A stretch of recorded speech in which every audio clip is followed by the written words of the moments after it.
अतिशय उत्तम अशी तयारी झालेली आहे। थोडा पावसामुळे त्रास झालेला आहे नक्की, कारण मला वाटतं रेकॉर्ड ब्रेक पाऊस 70 mm च्या वर पाऊस काल एका दिवसामध्ये जळगावला झालेला आहे, त्यामुळे थोडी व्यवस्था आहे। पण महिलांचा उत्साह आपण जर बघितला तर मला वाटतं रेकॉर्ड ब्रेक महाराष्ट्रामध्ये आजपर्यंत अशी एवढी मोठी सभा महिलांची कधी झालेली नसेल। मला तर वाटतं देशातही झाली नसेल एवढी मोठी सभा आज मोदीजींची या ठिकाणी होते। थोड्याच वेळात माननीय मोदीजी या ठिकाणी येतील, माननीय मुख्यमंत्री, उपमुख्यमंत्री, राज्यपाल महोदय हे सगळे या ठिकाणी तर आलेले आहेत आणि थोड्याच वेळामध्ये मला वाटतं 11 साडे 11 वाजताची वेळ आहे, 11:30-12ला ही सभा या ठिकाणी सुरू होईल।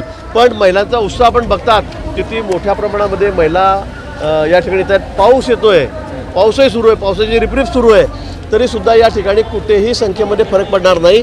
अतिशय मोठ्या संख्येमध्ये आमच्या या सगळ्या लखपती दिदी हे या ठिकाणी कार्यक्रमाला येत आहेत। भाऊ नक्की रूपरेषा कशी आहे कार्यक्रमाची, कसं असणार काय?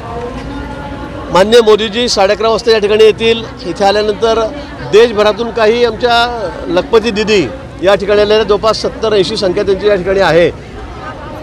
अतिशय चांगलं काम त्यांनी देशभरामध्ये या ठिकाणी बचत गटाच्या माध्यमातून केलेलं आहे आणि म्हणून मोदीजी त्यांच्याशी आधी त्यांची भेट घेतील, त्यांच्याशी हितगुज करतील, त्यांच्याशी एकटे बोलतील, त्यांच्या अडचणी काय आहेत, त्यांना काय अजून हवं आहे, नको हवं आहे किंवा अजून आमची भूमिका काय शासनाची हे त्यांना समजून सांगतील आणि इथे अर्धा तासाचा कार्यक्रम होईल आणि इथून नंतर मग सभास्थानी जातील आणि मग त्या ठिकाणी सभा होईल। ज्या ठिकाणी नरेंद्र मोदी येणार आहेत ते छत्रपती संभाजीनगरला अंबादास दानवे हे विरोध करत आहेत, त्या ठिकाणी विरोध प्रदर्शन त्यांचं आंदोलन सुरू आहे, नरेंद्र मोदींना ते विरोध करणार आहेत त्या ठिकाणी। ठीक आहे, विरोधकांचं कामच आहे ते, त्यांना दुसरं काम काय?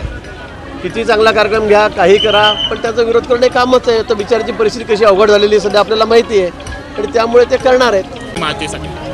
नाही, विधानसभेसाठी म्हणूनच नाही, पण देशभरामध्ये मोदीजी अशा सभा घेत आहेत, प्रत्येक राज्यामध्ये सभा घेत आहेत, पण त्याचा शुभारंभ हा महाराष्ट्रापासून झालेला आहे। कारण आपल्या राज्यामध्ये जवळपास 16 लाख लखपती दिदी आहेत। देशामध्ये सगळ्यात जास्त चांगलं काम बचत गटाचं हे आपल्या राज्यामध्ये आहे। 16 लाखाच्या वर आमच्या लखपती दिदी झाले आहेत। लखपती म्हणजे बचत गटाच्या माध्यमातून काम करून त्यांनी त्यांचं उत्पन्न लाखामध्ये केलेलं आहे आणि म्हणून त्यांनी महाराष्ट्राला या ठिकाणी प्रायोरिटी दिलेली आहे।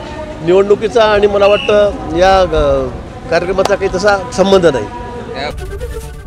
एबीपी माझा, उघडा डोळे बघा नीट।